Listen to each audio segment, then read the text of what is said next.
parlamentar se promova o redesenho de órgãos do Executivo, ou a criação de novas atribuições ou mesmo de novos órgãos. Do mesmo modo, é inadmissível a criação de novas atribuições meras leis autorizativas, ou ainda que invada o espaço constitucionalmente delimitado para o exercício da função administrativa. Ao analisarmos o texto desse projeto, percebemos que ele não cria órgão e não estabelece novas atribuições para aqueles já existentes. Apenas formula uma política pública em sentido estrito e coordena a atuação de diversos setores do poder público, detalhando especificamente e ampliando a efetividade da defesa dos direitos dos profissionais de ensino no âmbito do SUS. Vê-se, portanto, que o projeto estabelece diretrizes para a proteção dos profissionais de ensino público e privado, em total conformidade com o artigo 196 da Constituição Federal, que garante acesso universal e igualitário às ações e serviços para a promoção, proteção e recuperação da saúde de todos os cidadãos brasileiros. Isso ocorre em consonância com a ideia segundo a qual ao Poder Legislativo é dada a atribuição de aprovar leis que orientem e possibilitem a atuação dos demais poderes em defesa da saúde. É senso comum, em todo o mundo, que os profissionais de ensino sofrem mais de problemas vocais do que o restante da população. Em razão disso, pesquisadores da Universidade de Utah resolveram, em 2004, investigar o fato, mediante a realização de pesquisa epidemiológica. Os resultados da pesquisa comprovaram que a incidência de sintomas vocais em professores era muito maior do que na população em geral. Ademais, mostraram que os professores apresentavam comparativamente mais faltas ao trabalho. Em razão desses achados, o Sindicato dos Professores de São Paulo e o Centro de Estudos de Voz realizaram um estudo que envolveu mais de 30 fonoaudiólogos de todo o país, com o objetivo de verificar a prevalência de problemas de voz no público docente do Brasil. Para tanto, tomaram como base a metodologia de pesquisa levada adiante na Universidade de Utah. Os resultados foram alarmantes. A título ilustrativo, listaremos alguns deles abaixo. E tem 63,1% dos professores alegam ter problemas de voz em comparação com 35,3% da população em geral. 30,3% dos professores alegam que questões vocais limitam suas habilidades de realizar tarefas, em comparação com 5,4% da população em geral. 15,7% dos professores tiveram que mudar as atividades de trabalho por problemas de voz, em comparação com 1,6% da população em geral. Professores perderam 13 dias de trabalho por problemas de saúde em geral, em comparação com 8,8 dias para o restante da população. Professores perderam 5 dias de trabalho por problemas de saúde vocal, em comparação com 1 dia da população em geral. 80% dos professores alegaram 6 sintomas relacionados a problema da voz. Cansaço vocal, 92,8%. Desconforto para falar, 90,4%. Esforço para falar, 89,2%. Garganta seca, 83,4%. Dificuldade para projetar a voz, 82,8%. E rouquidão, 82,2%. Esclarecemos que fomos concisos na exposição do assunto para não prolongarmos demasiadamente esse parecer. No entanto, alertamos que mais resultados da pesquisa em que nos embasamos podem ser encontrados no seguinte endereço eletrônico que deixo no meu parecer: Vê-se, portanto, que a questão da voz dos profissionais de ensino não tem apenas repercussões sanitárias. O absenteísmo dos membros dessa categoria ao trabalho por questões de saúde também gera encargos previdenciários. De acordo com o Eduardo Batistella, presidente da Associação Brasileira de Otorrinos, em audiência pública realizada nesta casa em maio deste ano, quando um professor é afastado, tem que ser colocado outro no lugar. Então isso demanda custo. O professor afastado está recebendo e o professor que entra no lugar também vai receber. Um estudo do Sindicato dos Professores de São Paulo mostra que 200 milhões por ano são gastos com absenteísmo do professor. Fica evidente, assim, que é preciso tratar dessa questão por meio de ações efetivas de prevenção. Dessa maneira, acreditamos que esse projeto de lei é meritório, pois, se aprovado, trará ao ordenamento jurídico pátrio um conjunto de normas básicas que auxiliarão os profissionais de educação na verdadeira fruição do direito à saúde, que foi reconhecido de forma expressa pela Constituição Federal em 1988, com um direito fundamental e universal de todos, sem quaisquer preconceitos. Importante ressaltar que a Comissão de Educação desta Casa já analisou esse projeto e ofereceu parecer pela aprovação nos termos de um substitutivo. Para a elaboração dessa emenda substitutiva, o relator da referida comissão aproveitou-se de sugestões surgidas em audiência pública e realizada para a instrução da matéria. Segundo alegou essa emenda, deixou mais claros e concisos os dispositivos do projeto. No entanto, acreditamos que alguns aspectos do projeto original não foram aproveitados no substitutivo. Assim, consideramos mais pertinente a elaboração de novo substitutivo, com base no texto original e nas contribuições oferecidas pela Comissão de Educação. Em nosso substitutivo, propusemos as seguintes alterações. Modificamos a ementa do projeto original de forma a tratar do objeto da lei de forma mais específica. Modificamos o artigo 1º para estender as disposições da política a outros profissionais que trabalham com a voz, em condição similar à dos professores para o exercício das suas funções. Ressaltamos que as disposições minuciosas acerca da política serão estabelecidas em regulamento, instrumento normativo adequado.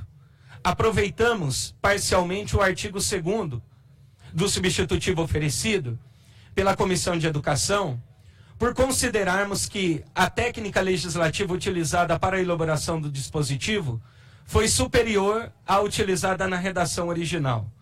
Suprimimos o artigo 3º do projeto original, uma vez que esse dispositivo propôs uma regra que contraria o princípio da independência dos poderes, ao criar para o Poder Executivo a obrigação de regulamentar a lei no prazo de 90 dias após a sua aprovação. Ressaltamos que não cabe ao Poder Legislativo determinar obrigações previamente estabelecidas na Constituição Federal ao Poder Executivo, sob pena de ingerência imprópria. Enfatizamos, no entanto, que, apesar de estarmos propondo essas mudanças, desde já a Comissão de Constituição e Justiça e de Cidadania também vai avaliar essa proposição minuciosamente nas questões ligadas à sua constitucionalidade e à sua técnica legislativa. Diante do exposto, opinamos pela aprovação do projeto de lei número 2.776 de 2011, nos termos do substitutivo que oferecemos a seguir. Esse é o voto do relator, presidente. Em discussão, o parecer do relator. Deputado Flavinho. Senhor presidente, eu quero parabenizar o deputado Diego Garcia por esse relatório, e apesar de ter ali alguns pontos que possam, quem sabe, gerar uma inconstitucionalidade, como ele já bem colocou, mas isso não é tratado nessa comissão, apenas o mérito. Então, no mérito, eu acho que é realmente muito importante. Eu conheço professores e professoras que têm problema vocal exatamente pelo uso excessivo e errado da voz. Temos aqui, como Sérgio Reis, eu, que somos profissionais da voz também, sabemos como é importante o cuidado com a voz. Eu acho que um projeto como esse vai agregar e muito a essa temática que nem sempre é falada. Estamos no parlamento, né, o lugar do uso da voz, da fala. É importante que um projeto como esse avance. Então, quero parabenizar o relator e tenho meu total apoio. Próximo inscrito, deputado Padre João. Também vou nessa linha de cumprimentar o relator, o autor da proposição, embora amplia, né? E a gente sabe que a situação das trabalhadoras e trabalhadores de educação, ela é mais complexa. Infelizmente, com todo respeito ao Flavinho, deputado, colega, às vezes o cantor ele está numa situação de mais relaxamento, descontração, e o professor, lamentavelmente, ele tem que ser, às vezes, pai, mãe, psicólogo, estado de tensão, e isso leva ainda um desgaste maior, né? Uma coisa, as cordas vocais estão relaxadas, né? E o professor não ter um aquecimento prévio que possibilita aos outros profissionais, às vezes os trabalhadores da educação, eles são toda hora surpreendidos na sala de aula. Mas é também justo, embora se focasse mais aos trabalhadores e trabalhadoras da educação, acho que seria ainda mais justo e viabilizava uma regulamentação mais rápida junto ao próprio SUS. Mas fica a nossa homenagem às trabalhadoras e trabalhadores da educação, também assim aos demais profissionais, também assim ao relator e também ao deputado que é autor da proposição. Só essa consideração. Obrigado, deputado Padre João. Próximo inscrito é o dono de uma das vozes mais belas do Brasil, que vai, eu acho, fazer uma referência ao relatório. Sérgio Reis, por favor. Esse é um assunto que é real. Eu tenho um exemplo na minha família. Eu tenho uma única irmã que foi professora e realmente teve que fazer sério tratamento porque perdeu a voz, principalmente pelo pó do giz que ela expirou. Então, isso é uma coisa que tem que ser pensada com muito cuidado, tem que ter esse apoio. E os cantores, eles tomam uns pinga em mim lá, fica bom. Mas, às vezes, eles extrapolam, depois acabam não cantando, ficam bêbados, como aconteceu esses dias aí. Não é o caso. Nós temos que cuidar mesmo bem da saúde. Eu já tive que operar a voz, a garganta uma vez. Estou aqui, mas sou bem favorável a isso aqui, bastante. Obrigado, deputado Sérgio Reis. Próximo inscrito, deputado Pepe Vargas. Eu queria parabenizar o relator e também o deputado autor da matéria, o deputado Sarava Felipe, não está aqui no momento, mas acho que é importante registrar. Eu fiz parte, presidente, da comissão especial que analisou a proposta de reforma da Previdência, a proposta de emenda constitucional que o governo encaminhou, e tivemos audiência pública específica para tratar da aposentadoria especial dos professores e professoras. E nessa audiência pública, um dos aspectos que foi abordado foi justamente o aspecto dos problemas de saúde mais frequentes, que tem maior prevalência entre essa categoria de trabalhadores, professores e professoras. E um dos problemas, de fato, são patologias vinculadas ao uso intensivo da voz. E, nesse sentido, propor diretrizes ou instituir uma política de prevenção, acho que é importante para essa categoria. Então, eu queria parabenizar o relator e o autor da matéria. Obrigado, deputado Pepe Vargas. Próximo inscrito, o deputado Adelmo Leão, por favor. Eu quero apenas sugerir ao relator, e parabenizando pelo texto, mas no item 1, avaliação médica anual realizada por equipe interdisciplinar, que retire a palavra avaliação médica, é avaliação interdisciplinar, portanto ela não é só médica. Acho que se você retirar fica mais preciso o texto. Apenas como sugestão. Já que a avaliação é do médico, é do psicólogo, é do fonoaudiólogo, é de outros profissionais da saúde. Então eu não entendo que seja importante ou seja relevante colocar a avaliação médica, porque ela é interdisciplinar. Se acatar, eu entendo que pode ficar melhor o texto, Diego. No mais, é parabenizá-lo pelo relatório e estou de acordo. Obrigado, deputada Adelmo. Próximo inscrito, a deputada Érica Cocai, com a palavra, por favor.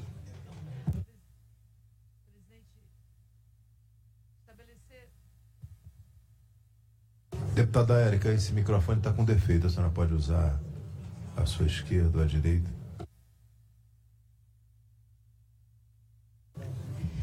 Eu queria apenas dizer da importância deste projeto. Este projeto estabelece uma política para a voz. Ele vai incidir sobre educadores e educadoras de uma forma muito contundente, porque dentre as patologias associadas ao exercício da profissão, nós vamos ter as patologias relativas à própria voz. Mas ele também vai pontuar uma categoria profissional que muitas vezes é invisibilizada e é importantíssima para o desenvolvimento de uma saúde integral e o desenvolvimento da nossa própria humanidade. Eu falo dos fonoaudiólogos, das fonoaudiólogas. Ou seja, nós temos esta categoria profissional que cuida das nossas vozes. Creio eu que o ser humano tem várias formas de falar. Tem seres humanos que falam com as mãos. Tem seres humanos que, inclusive, escutam com os olhos. Mas nós, quando falamos da voz, nós falamos de os mais profundos instrumentos de comunicação humana. Nós estamos falando das diversas vozes, mas quando falamos da nossa voz, nós falamos de algo que tem que ser cuidado, como tem que ser cuidado o ser humano. E nós, ao estabelecermos este tipo de política, que vai ter uma atenção que esteja dentro dos princípios do SUS, na sua integralidade, e que vai favorecer a profissionais, não apenas profissionais, educadores e educadoras, mas particularmente educadores e educadoras, na perspectiva de que nós possamos ter este segmento e esta política pública, a educação, com uma qualidade de atendimento aos profissionais que educam e aprendem todos os dias, porque a lógica da educação ela é dialogal, como fala Paulo Freire. Então, portanto, senhor presidente, para nós é absolutamente importante que estejamos fazendo a discussão desta proposição, onde nós possamos ter a possibilidade de avaliar, de tratar, de prevenir problemas relativos à saúde vocal dos profissionais do ensino público e privado em todas as esferas. Até porque, se o profissional ele expressa uma doença relacionada ao trabalho, é preciso corrigir o exercício da profissão e a organização do trabalho que se expressa na sua deficiência a partir do problema, e aqui nós estamos falando de problemas da voz. Então, portanto, é um projeto que tem que ser aprovado o mais rapidamente possível por esta casa para dar uma resposta a educadores e educadoras fundamentais para a construção da nossa cidadania. Deputada Carmen, a próxima inscrita. Presidente, eu quero parabenizar o deputado Diogo pela relatoria, o deputado Saraiva Felipe pela iniciativa, mas destacar que este projeto ele é absolutamente abrangente. Ele não está tratando de uma política nacional de saúde vocal para os professores. A política de que trata esta lei será executada nos termos do regulamento pelos entes federados no âmbito do Sistema Único de Saúde para garantir a oferta de ações de prevenção, de assistências ligadas à saúde vocal dos profissionais que trabalham com o uso da voz. Então, nós vamos atender, a partir deste texto apresentado, além dos professores que utilizam bastante também a sua voz, todos os demais profissionais que têm a voz como instrumento de trabalho, e essas avaliações periódicas vão efetivamente contemplar e facilitar a vida de muitos dos trabalhadores que a voz é o seu instrumento de trabalho. Parabéns ao autor e ao relator. Obrigada, deputada Carmen Zanotto, e a última inscrita na discussão, deputada Laura Carneiro. Senhor presidente, apenas para parabenizar o relator e, claro, o autor, deputado Saraiva Felipe. Esse é um projeto específico, importante para os fonoaudiólogos brasileiros. Eu fui uma das deputadas que pediu ao deputado Diego que acelerasse na apresentação dessa matéria. Essa comissão é uma comissão de mérito do ponto de vista não financeiro, mas sim da saúde brasileira e, portanto, da maior importância a aprovação do projeto. Parabéns ao nosso relator e ao deputado Saraiva Felipe. Obrigado, deputada Laura. E, finalmente, com a palavra, o relator, deputado Diego Garcia. Quero agradecer a todos os pares, a deputada Laura, que realmente havia me feito o apelo há meses atrás para a apresentação, e agradecer também ao presidente deputado Irã por ter pautado esse projeto. E apenas, ainda concluindo, presidente, acolhendo a sugestão do deputado Adelmo, e vou apresentar uma complementação, excluindo a palavra médica, porque ficando então o texto, avaliação anual realizada por equipe interdisciplinar, que já está no texto, e assim contemplando essa sugestão oportuna do deputado Adelmo. E parabenizar também os profissionais, todos os fonoaudiólogos. Tivemos o apoio da Associação do Conselho Federal de Fonoaudiologia, apoiando essa proposição, essa matéria do deputado Saraiva, e tenho certeza que quem ganha com isso são todos os profissionais que trabalham com a voz, incluindo nós também, parlamentares, que aqui trabalhamos muito com a nossa voz. Então, agradeço o apoio de todos os pares e torço pela aprovação da matéria. Obrigado, deputado Diego Garcia. Em votação, o parecer do relator com a complementação de voto do deputado Adelmo Leão. Senhoras e senhores deputados que o aprovam, permaneçam como se acham. Aprovado. Parabéns a todos. Parabéns, deputado, pelo relatório.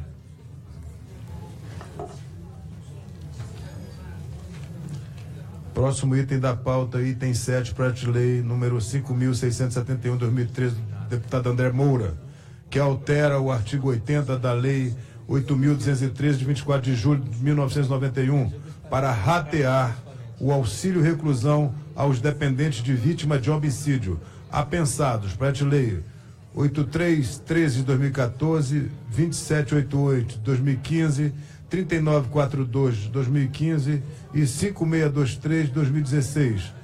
E apensado o PL 5734 de 2016.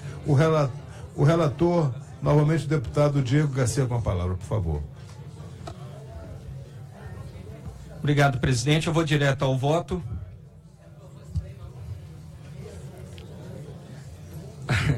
A extinção do auxílio reclusão, ou repasse dos valores do benefício às vítimas do crime, tem sido objeto de várias propostas em tramitação nessa casa.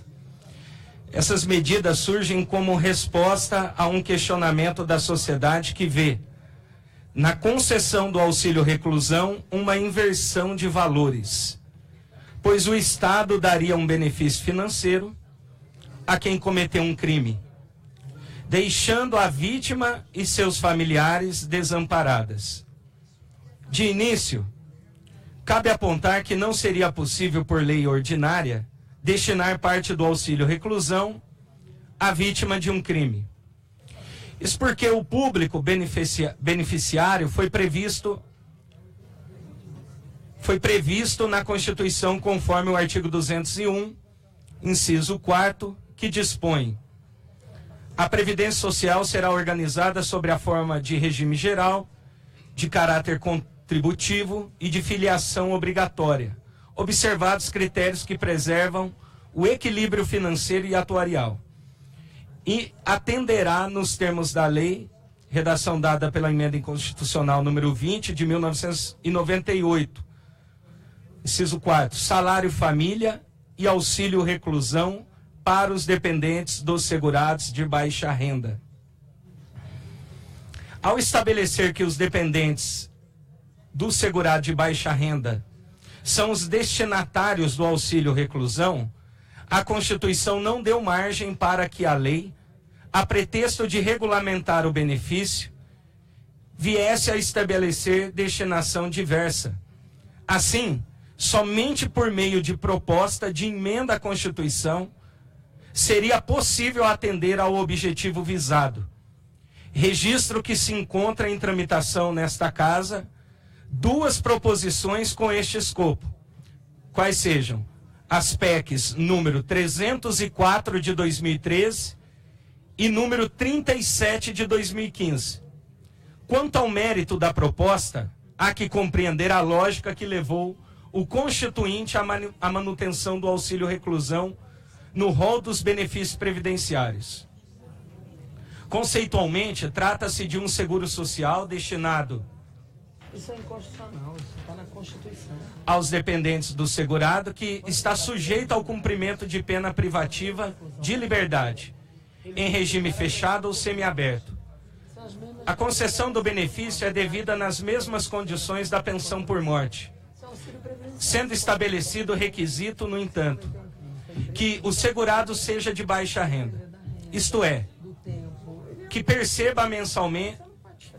receba mensalmente até R$ 1.212,64, valor atualizado em janeiro de 2016, por portaria conjunta dos Ministérios do Trabalho e Previdência Social e da Fazenda.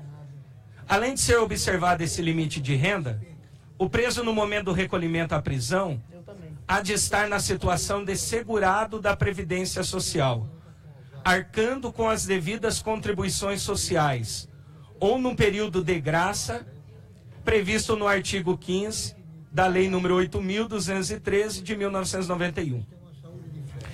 Isso nos permite estabelecer as seguintes conclusões.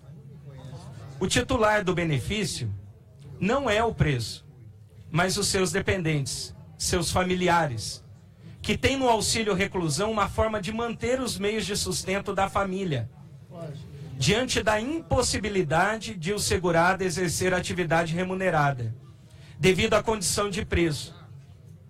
O benefício tem natureza contributiva, isto é, não se trata de uma liberalidade do Estado, sendo que as pessoas contribuem para estarem cobertas do risco de, na sua ausência, a família ter um meio de prover suas necessidades financeiras. Assim, destinar o auxílio reclusão à vítima seria medida contrária à natureza de seguro social inerente a esse benefício, pois deixaria ao desamparo, sem suficiência de renda, os dependentes do segurado. Estima-se que 2.400 pessoas que hoje recebem o benefício, segundo informações contidas no Boletim Estatístico da Previdência Social de março de 2015, poderiam ser afetadas caso houvesse alteração na destinação do auxílio reclusão.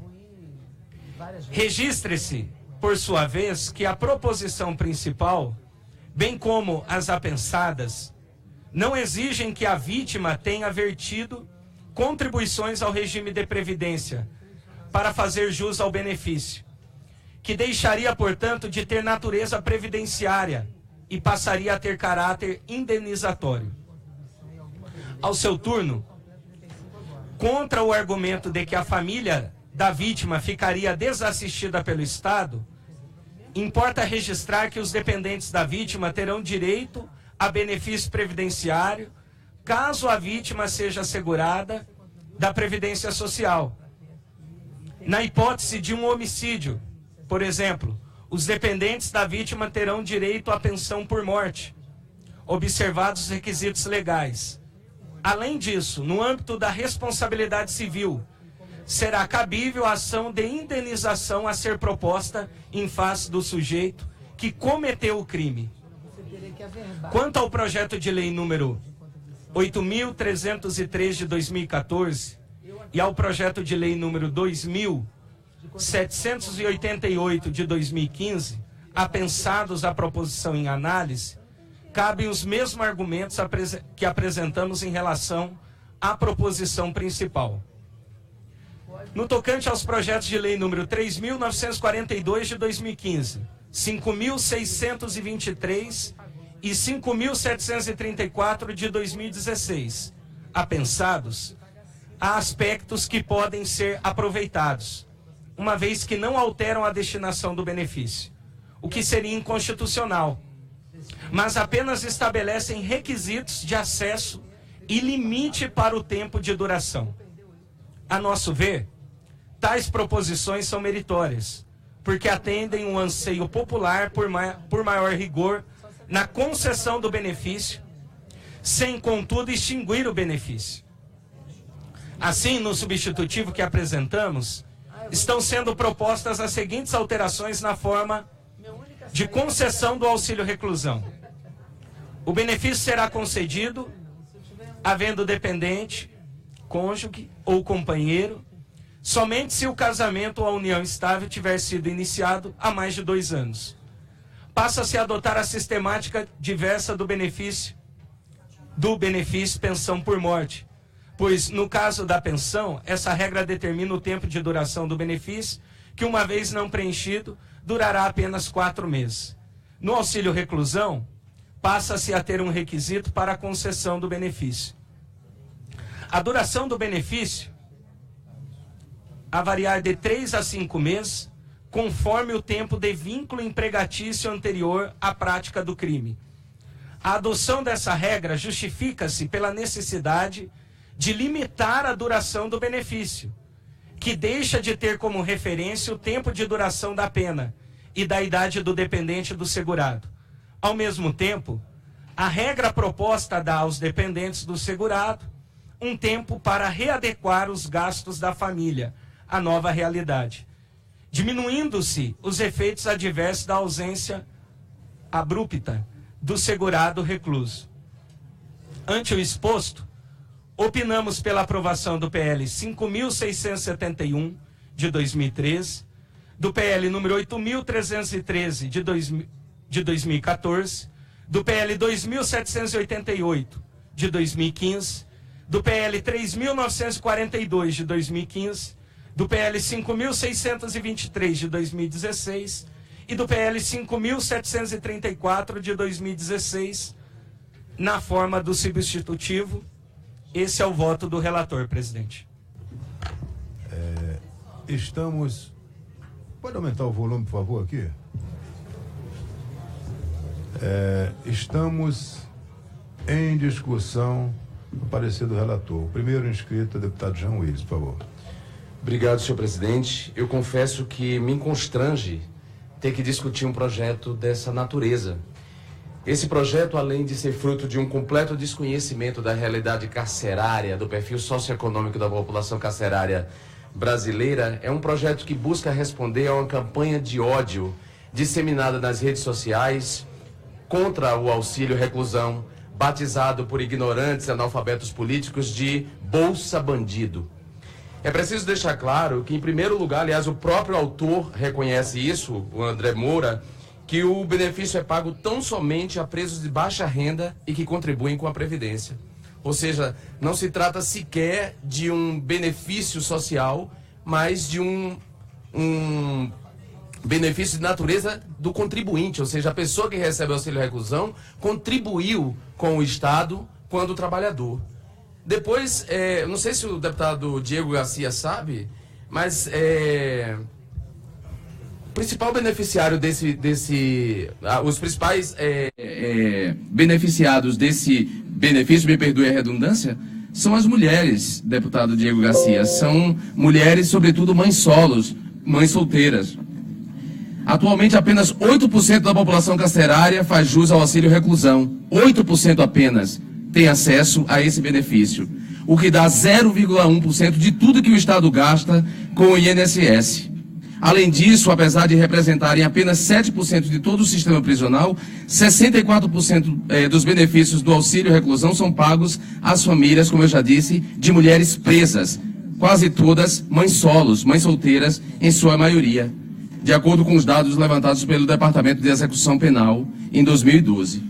E há que se perguntar também, já que a maioria delas está presa por tráfico de drogas, a que vítima de homicídio está se referindo, né? As vítimas de homicídio desses dessas mulheres, desses presos que recebem esse benefício. Por fim, não, eu estou falando, senhor deputado, depois Vossa Excelência responde. Depois é estranho que Vossa Excelência se outorgue o direito de definir que 12 meses é o tempo suficiente para uma família se recompor financeiramente, uma família pobre, miserável, já assolada por uma série de exclusões, que Vossa Excelência se outorgue o direito de definir que 12 meses é o tempo suficiente para uma família se recompor financeiramente e deixar de receber o benefício. Então, eu sou pela rejeição desse projeto, senhor presidente. Presidente, eu queria só apenas responder o deputado Jean Willis. Deputado Diego, eu queria só pedir um pouquinho aqui de atenção. Eu vou dar uma informação regimental. Esse projeto, foi pedido vista desse projeto já anteriormente e houve uma alteração no parecer pós-vista, de forma que pode ser concedido vista novamente. Tá certo? Então, peço vistas. De cara. Pronto, aí a gente encerra a discussão. Já vai ter muita polêmica para a gente adiantar o nosso. Presidente, eu queria, apenas por conta da citação do meu nome, do deputado, responder de forma bem breve. Eu vou conceder a palavra a você, deputado, até pelo respeito que tem a Vossa Excelência. Sim, vista mas já concedi vista. Está ótimo. E que você se manifeste, por favor. Que o deputado lesse o que foi proposto no substitutivo. As mulheres que o deputado menciona estão contempladas. Eu entendo que as indagações, as afirmações que o deputado fez por não ter lido o substitutivo. Então, que o deputado possa ler o substitutivo, estou aberto a sugestões, assim como Vossa Excelência, presidente, bem mencionou, foi alterado o parecer. Esse projeto já está em discussão aqui há muito tempo. Fui designado relator dessa matéria. Estou aberto a sugestões dos autores e dos demais pares. E se o deputado tiver alguma contribuição a fazer ao substitutivo, que o faça. Estou à disposição de ouvi-lo e de todos os demais, para que a gente possa, o mais rápido possível, colocar em votação essa matéria. Obrigado. Obrigado, deputado Diego. O próximo item da pauta é o item número 1, projeto de lei 7658 de